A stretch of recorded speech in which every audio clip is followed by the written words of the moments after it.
네, 이번 주 정치권 이슈를 놓고 뜨겁게 토론해보는 뉴스엔 맞짱 토론 시간입니다. 오늘도 날카로운 분석으로 깊이 있는 토론을 펼쳐주실 두 분이죠. 지난주 토론도 아주 주목을 받았었는데요. 최민희 전 더불어민주당 의원, 정옥임 전 새누리당 의원 두 분 나오셨습니다. 어서 오십시오. 안녕하세요. 네, 웃으십니까? 뜨겁게 주목을 받았다고 하니까요. 아, 네. 누가 아주 이 코너 자체가 아주 흥미롭고 중요한 내용을 두 분이 재미있게 얘기해 주셔서 좋았다고들. 네, 누가 주목했는지가 궁금해서. 네. 오늘 역시 코로나19 얘기를 시작할 수밖에 없을 것 같은데요. 한때 며칠간 확진자가 더 이상 늘지 않고 있더니 급속하게 몇십 명씩 계속 확산되고 있고 첫 사망자까지 나온 그런 상황입니다. 정부 대응을 가지고 좀 논란이 커지는 게 바람직해 보이진 않습니다. 그렇지는 않는데 어쨌든 지금 야당에서는 여권의 과도한 낙관론으로 대응 초기 대응에 실패다라는 지적하는 것에 대해서는 최민희 전 의원 어떻게 보십니까? 우선 야당은 야당이니까 그리고 총선을 앞두고 있기 때문에 무엇이든 공격을 해야 되기 때문에 그런다고 생각합니다. 그런데 지금 상황은 조금 비상하게 정치권이 한 목소리로 대응해야 되는 상황이 됐다. 이렇게 생각합니다. 이게 외국에서도 지금 두 군데를 새롭게 이 코로나 위험 지역으로 지정하면서 다이아몬드 프로세스 이런 말이 나왔습니다. 근데 일본 유람선 얘기하는 거고요. 그다음에 두 번째는 대구 아웃브레이크 이렇게 얘기를 하고 있습니다. 근데 이번에 죄송합니다. 미래통합당. 입에 안 붙어가지고 며칠 안 됐으니까요. 그 통합당에서 이걸 이제 경계 단계에서 심각 단계로 올리자고 했는데 보건복지부에서는 아직 경계 단계로 두겠다고 했잖아요. 그 이유는 대구 경북 이외의 다른 지역에서 발생한 코로나 확진자들은 이게 검역적으로 다 확인이 된 것입니다. 그냥 그 지역사회 감염이 무차별하게 번진다라고 보기 어렵다는 거고요. 대구 경북 지역은 사실 이건 저도 어떻게 해야 될지 모르겠습니다. 왜냐하면 특정한 종교 집단에서 발생했고 그 종교 집단에 말하자면 교주 비슷한 분이 이거는 악마가 퍼뜨린 거다 뭐 이렇게 얘기를 하고 있고 애초에 그 신천지 내에서 이게 문제가 커진 것은 신천지 계통의 환자 심지어 간호사가 자신이 그런 증상이 있는 것을 감지하고도 환자들을 돌봤기 때문에 이게 심각해서 이 종교와 전염병 이 부분은 이게 정부에서 직접 개입할 수 있는 법적, 제도적 장치도 없더라고요. 권고밖에 할 수가 없는. 그래서 이 부분은 조금 더 지켜보면서 정부 당국에서는 관리 가능하다. 왜냐하면 소스가 확실하기 때문에 이런 입장이기 때문에 지켜보는 게 좋을 것 같습니다. 네, 정 의원. 지금부터 20년 전에 유엔에서 이러한 어떤 감염병, 이게 에피데믹이든 아니면 더 광범위한 팬데믹이든 이것은 인간 안보 사안이다 이렇게 얘기를 하거든요. 에볼라 이후에 그랬던가요, 그러니까? 그렇습니다. 그러니까 에볼라에 훨씬 전부터 유엔에서 경고를 하는 이유가 뭐 전쟁을 통해서 무기로 국경을 넘어오는 그런 적들도 무섭지만 부지불식간의 세균들은 그냥 국경을 넘어올 뿐만 아니라 그 피해가 엄청나기 때문에 이거는 국제적인 협력으로 해서 사전에 예방하고 차단해야 한다 해서 이미 유엔에서 20년 전에 경고했는데 지금 사실은 아프리카라든지 동아시아를 중심으로 해서 뭐 지금 말씀하신 에볼라도 그렇고 또 뭐 사스도 그렇고 메르스도 그렇고 지금 요번에 이 신종 코로나 바이러스도 마찬가지거든요. 지금 질병통제관리본부에서 정말 사력을 다해서 지금 이제 그 봉쇄를 하고 있는데 사실 대통령께서 며칠 전에 거의 종식되어 가고 있다라는 말이 떨어지기가 무섭게 이 신천지가 완전히 신천지가 아닌 지금 바이러스 천지를 만드는 게 아닌가라는 생각이 들 정도의 이런 상황이 지금 초래되었거든요. 그런데 지금 말씀하셨듯이 이게 정쟁의 대상이 돼서는 안 된다고 저도 생각해요. 그리고 마침 그 통합당의 황교안 대표가 정부에 협조할 것은 최선을 다해서 협조하겠다 그랬는데 지금 이거 뭐 총선이 50여일밖에 안 남았지만 지금 중요한 거는 대구 경북을 중심으로 해서 이렇게 창궐하고 있는 이 코로나 확진자들에 것에 대해서 어떤 방역 시스템을 가동할 것인지에 대해서 협조하는 그런 여야 간의 초당적인 협력이 매우 중요한데 그럼에도 불구하고 꼭 말씀드리고 싶은 게 초동 대응에서 그 중국에서 들어오는 사람들, 비단 중국 사람들뿐만 아니라 중국에서 들어오는 우리나라 사람들이라든지 또 외국 사람들에 대해서 미국, 캐나다, 호주 할 것 없이 전부 처음부터 규제를 했는데 지금 하지 않은 나라가 바로 일본하고 한국이거든요.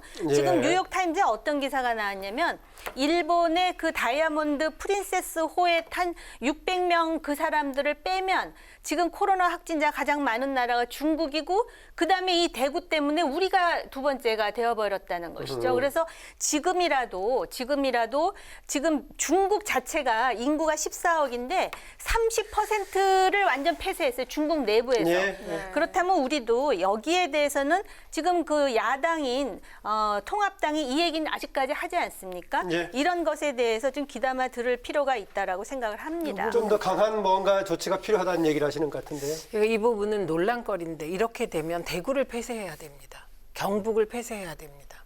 무슨 말이냐면 지금 전 세계적으로 가장 빠르게 중국과 국경을 맞닿고 있는 북한이 국경을 폐쇄해 버렸습니다. 그리고 지금까지 북한이 코로나 감염자, 확진자가 없다고 얘기하고 있습니다만 아마도 세계에서 잘 안 믿고 있는 것 같아요. 정보가 워낙 통제되니까.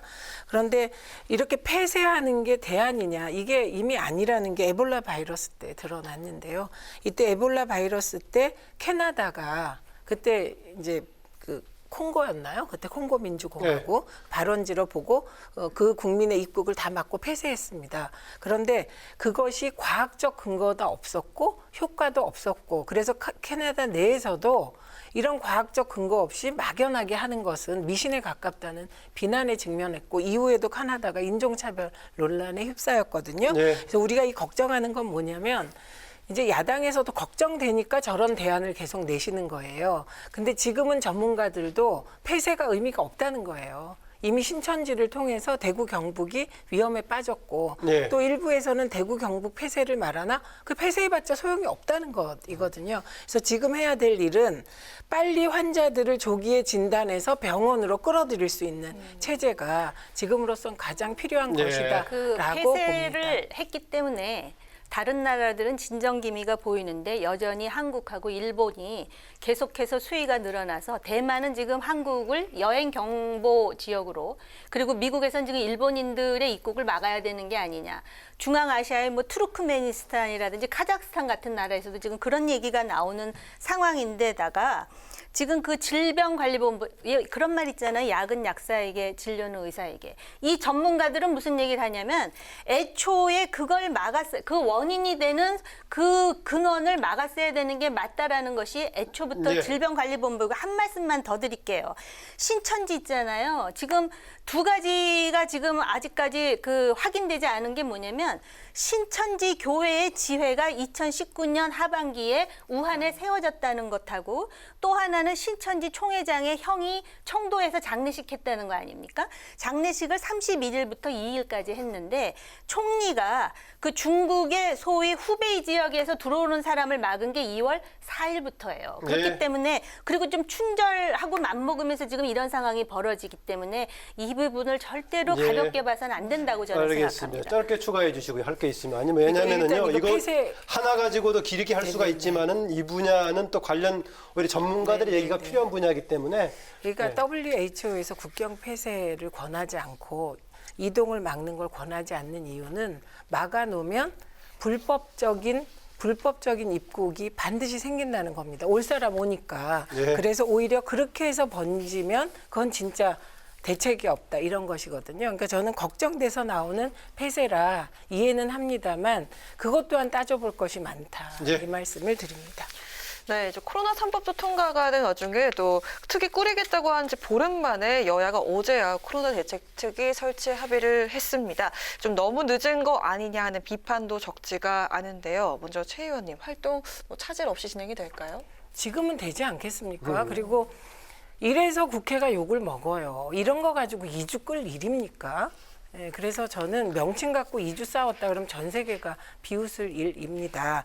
그리고 지금 대구 경북 지역이 심각하잖아요. 그렇기 때문에 저는 대구시장이 지금 뭐 아침 저녁으로 동분서주하고 있고 대통령께서 대구시장과 통화해서 모든 지원을 아끼지 않겠다. 예. 그래서 지금 이 상황은 바로 대통령과 대구시장이 통화한 것 같은 상황을 국회에서도 똑같이 보여주셔야만 국민들이 그나마 국회를 페이드아웃 안 시킬 것 같습니다. 그래서 빨리 진행될 것 같습니다. 네. 뭐 반론 있으신가요? 네, 아니요, 반론 없어요. 네, 정부나 국가의 존재 이유가 국민의 생명과 안전을 지키는 일이에요.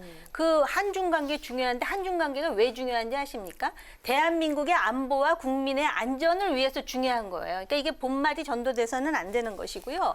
그리고 국회 뭐 이런 얘기가 나오는데 일단 어찌됐든 뭐 설치에 합의를 했다 하니 방역 시스템이라든지 공공의료라든지 대구뿐만 아니라 지금 신천지 지금 그 성도들이 뭐 20만이 넘는다 그러거든요. 굉장히 심각한 상황이기 때문에 그런 관련해가지고 이 추경 예산을 서둘러 조성을 해가지고 이제는 이 확산을 막는 상황에 전력을 기울여야 될 때라고 생각을 합니다. 네, 뭐 추경 관련해서는 이의가 없군요. 보니까 어제 교섭단체 연설에서도 유성엽 지금 이제 어제 세 번째 연설 유성엽 원내대표가 상당히 강하게 추경의 필요성을 얘기했던데 점차로 한때 황교안 대표가 조금 애매한 표현을 하긴 했지만은 대체로 이제 하는 쪽으로 수렴을 하는 것 같습니다. 예. 이 질문을 좀 드려보겠습니다. 되게 이제 아까 제가 앞서서 정부 대응 가지고 논란 커지는 게 바람직하지 않다라고 했었는데 이 또한 이걸 가지고 총선 국면에서 유불리를 따지는 것도 조금 바람직해 보이진 않는데 그러나 분명 이게 지금 이제 코로나 상황이 선거 운동이라든가 정세에 영향을 미치는 변수인 것은 분명하죠, 최민희 의원님? 여당에 불리하죠. 그리고 여당이 되게 운이 없는 것이죠. 총선을 앞두고 이런 일이 벌어진 것이.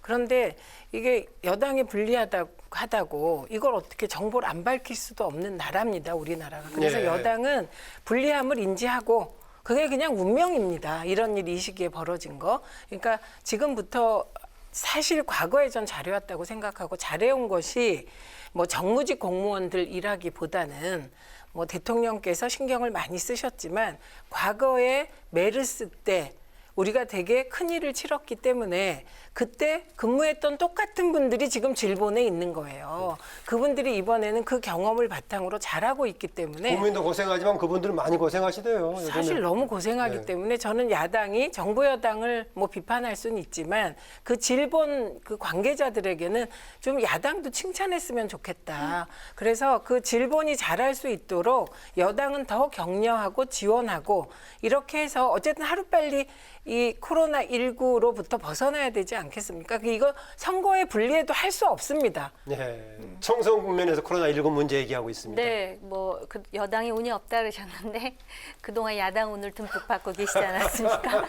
아무튼간에 그 얘기는 제가 동의하는 게 이 전문가들 중심으로 해가지고 정치적인 고려 없이 가장 일차적인 우선권은 국민의 생명하고 안전. 지금 중증에 해당하는 지금 환자가 7명 정도 된다 이렇게 얘기하는데 사실 우리나라 질본이 일본보다 앞서서 진단 키트도 미리 만들어내고 과거에 메르스의 교훈이 있기 때문에 그러니까 제가 말씀드리잖아요. 야당에서는 물론 이거를 뭐 상향해가지고 뭐 사실은 뭐 총리실 중심으로 뭐 하고 뭐 이런 얘기를 하는 것 같은데 제가 볼 땐 전문가들의 소신대로 해가지고 빨리 막는 게 가장 최선의 합리적인 선택이라고 생각해요. 네. 오시기 전에 우리 키워드에서 보셨지만은 지금 심재철 원내대표가 문재인 대통령 탄핵을 뭐 두 번째 또 언급을 했습니다. 총선에서 다수를 차지하거나 과반을 차지해서 이렇게 일당이 되거나 하면은 탄핵할 수 있다라는 얘기인데 또 이제 이해찬 대표는 그러면 오히려 그동안의 문제는 야당한테 있었던 것인데 그러면은 오히려 대선 불복 아니냐라고 역공을 취하던데 심재철 원내대표가 얘기하는 주장할 만하다고 보십니까? 지금 박근혜 전 대통령 탄핵에 대해서 좀 오해가 있으신 것 같습니다. 어허. 박근혜 전 대통령이 탄핵된 것은 행상 책임. 그 무슨 얘기냐면 최순실이라는 강남 아줌마와 권력을 분점해서 헌법 정신을 어겼기 때문에 대통령직을 수행하기 어렵다. 이래서 탄핵되신 거고요. 그 이후에 형사 재판이 진행되고 있잖아요. 이 형사 재판은 탄핵된 이후에 대통령이 아니기 때문에 형사 재판이 가능했던 겁니다. 네. 그러니까 대통령은 현직에 있을 때 형사소추의 대상이 되지 않는다. 예, 이렇게 되어 있기 때문에 심재철 대표께서 저 말씀하신 것은 사실 지금 나와 있는 검찰의 수사 이건 네. 다 형사적인 문제이기 때문에 대통령에 해당이 안 되거든요. 그러면 심재철 대표는 왜 저 말씀을 하셨을까? 저는 뭐 저건 태극기 세력에 대한 구애라고 생각합니다. 아하. 타겟이 너무 명확한 말씀을 하셨다. 그리고 이해찬 대표 입장에서는 지지 세력을 겨냥한 거다. 네, 지지 세력 그 중에서도 대개 선거 때는 중도를 겨냥한다고 하잖아요. 그런데 선거가 막 진행되다 보면 결국은 집토끼를 얼마나 불러내느냐의 싸움 하는 거고 조금 일찍 그 싸움을 시작한 거다. 그리고 민주당 입장에서는 대통령 탄핵을 얘기하는데 그건 가만히 있습니까? 그거는 뭐 어떤 식으로든지 대응할 수밖에 없는데 법리상으로 보면 사실은 좀 말 안 되는 얘기를 하신 겁니다. 네. 네, 이렇게 탄핵까지 언급이 되면서 대선 불복 아니냐라는 주장이 또 있는데요. 이번 탄핵 이슈 총선의 변수가 좀 될 수 있을까요? 어떻게 보십니까? 아마 대선을 불복한다기보다는 울산시장 선거 개입과 같은 쟁점이 차후에 이제 뭐 재판의 과정을 통해서 대통령이 개입한 근거가 결정적으로 드러난다면 이게 탄핵의 그 근거, 정당한 근거가 되지 않겠느냐라는 조건을 붙인 것으로 알고 있습니다. 예. 또 뭐 다선 의원으로서 여러 가지 뭐 정치적인 그런 어떤 복선과 전략이 있었겠는데요.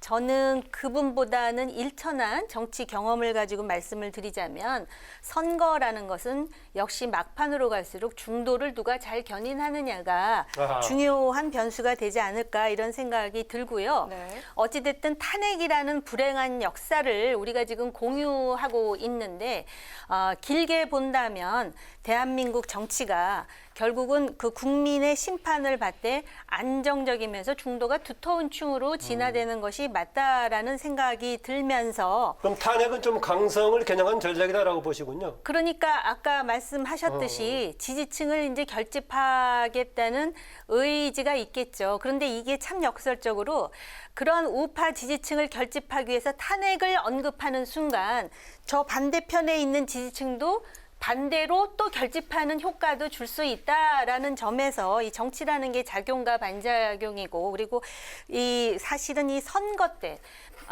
국회의원들이 맨날 그 국민들이 주인이라 그러지만 진짜 주인 노릇을 할 수 있는 유일한 시점이 바로 총선 때거든요. 근데 아마 이미 이제 그 13명의 그 관련자들이 기소가 된 상황에서 지금 총선으로 지금은 일단 그 문제는 지금 접어두고 있는 상황 아닙니까? 예. 그러니까 그런 상황에서 이제 총선에 적어도 이런 것에 대해서 문제 제기를 하기 위해서는 통합당이 다수 의석을 확보해야 되지 않느냐를 설득하는 논리로 이야기한 것이 아닌가 싶습니다. 네, 또 총선 관련해가지고 서울 광진을 고민정 대 오세훈 요 맞대결에 대해서 언론에서는 다윗과 골리앗의 싸움 아니냐라는 그런 말도 나오고 있는데 어떻게 정 의원님 비유가 좀 적절하다고 보시나요? 원래 광진을이 더불어민주당에게 굉장히 유리한 지역으로 추미애 현 법무장관이 다선을 네.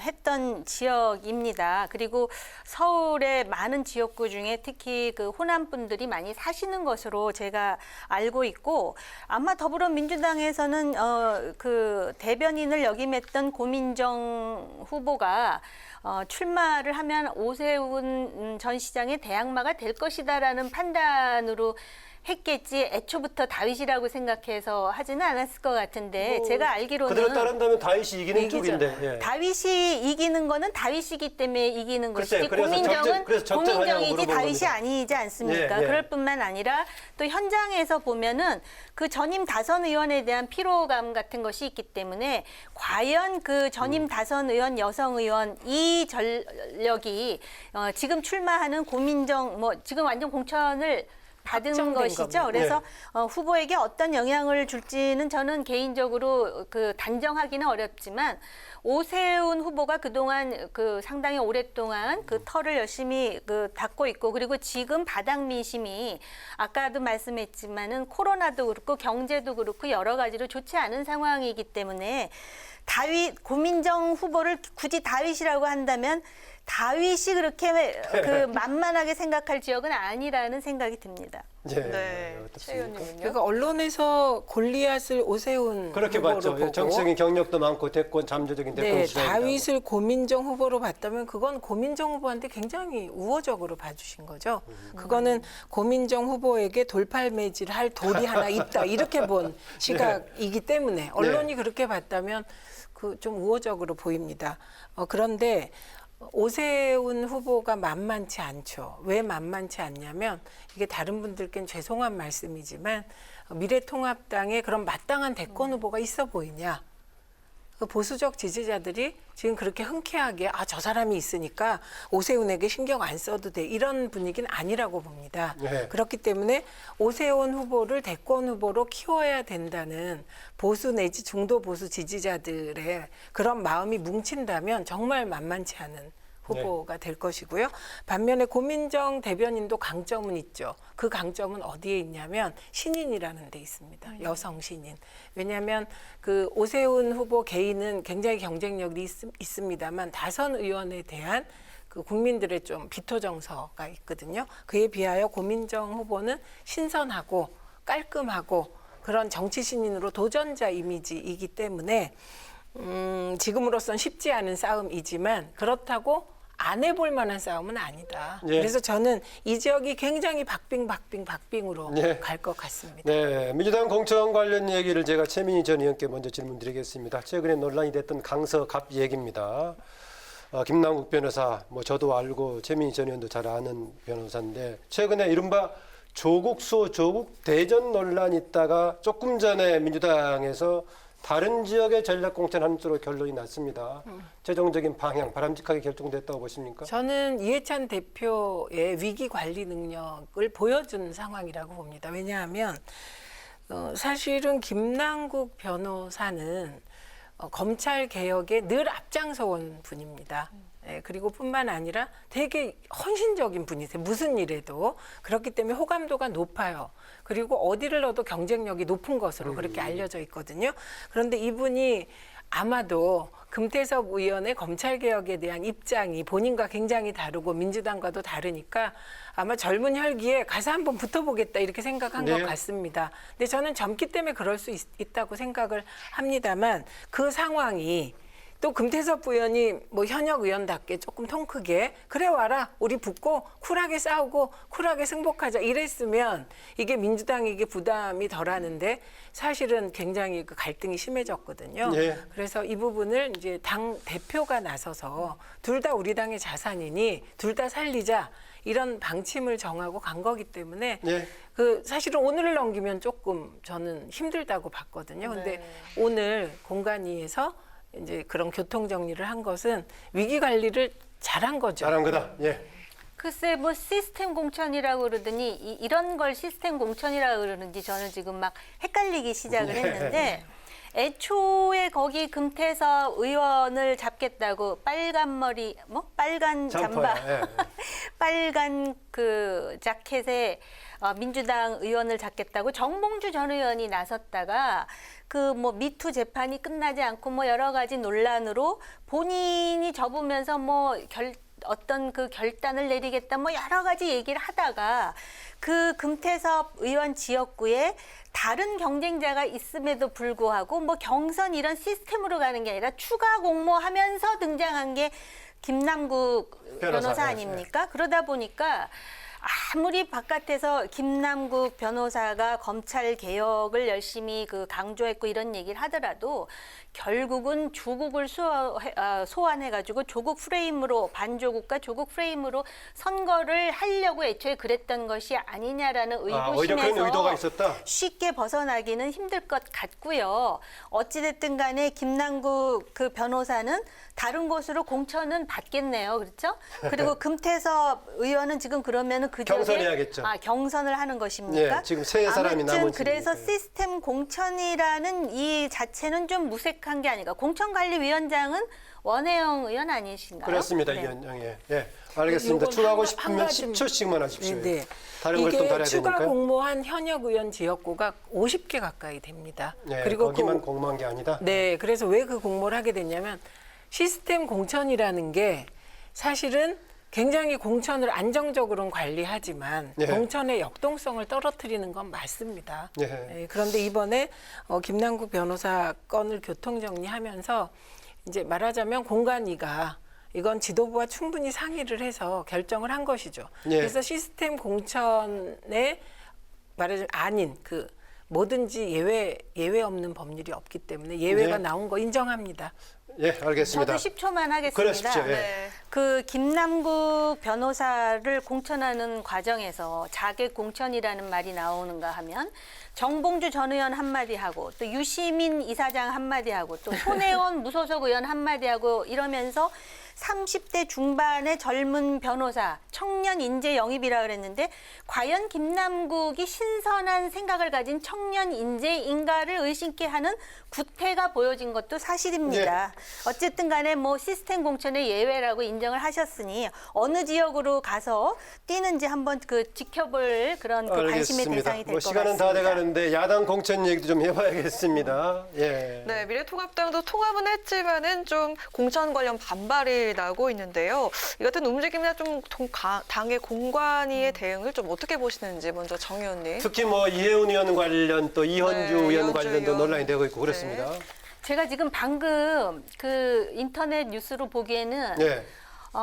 이혜훈 의원은 컷오프 컷오프. 되지 않았습니까?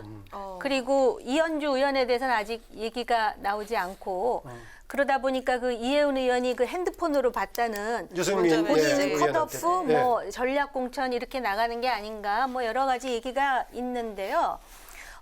공관위원장께서 이러한 상황에 대해서 굉장히 머리는 아프겠지만 통합당의 그 뭐라 그럴까 새롭게 시작하는 어떤 존재 의미를 살리기 위해서 전략 공천이라는 것이 주는 그런 어떤 부작용이나 역효과에 대해서 가볍게 봐서는 안 되는 것 아닌가라는 지금까지 생각이 역할은 듭니다. 잘하고 있다고 보십니까? 어떻습니까? 김영호 공관위원장. 지금 이제 봐야 될 게 PK, TK 그리고 수도권 예. 아직 남았기 때문에 아직까지는 판단을 유보하겠습니다. 네. 네. 저는 뭐 이현주 의원을 전략 공천하냐 안 하냐에 따라 김영호 공관위원장이 굉장히 이렇게 평가가 달라질 것 같습니다. 근데 이현주 의원을 김형호 공관위원장이 되게 예뻐하시나 봐요. 그리고 이혜훈 의원은 미워하시나 봐. 어떻게 그 메시지대로 가는지 이게 메시지대로 갈 때 진짜 재미없는 공천이 되는 것이거든요. 그래서 네. 이현주 전략 공천 여부가 김영호 공관위원장 평가에 굉장히 크게 작용할 것이다 이렇게 봅니다. 알겠습니다. 특히 이혜훈 의원 컷오프 관련해 가지고는 이게 새 보수당에서 가세한 통합당에 어떤 또 파장과 영향이 있을 지켜보기로 하고요. 얘기할 게 좀 더 있긴 합니다만 코로나 19에서 또 논의가 좀 길어져 가지고 네. 여기서 두 분 얘기는 마쳐야 할 겁니다. 두 분 수고하셨습니다. 고맙습니다.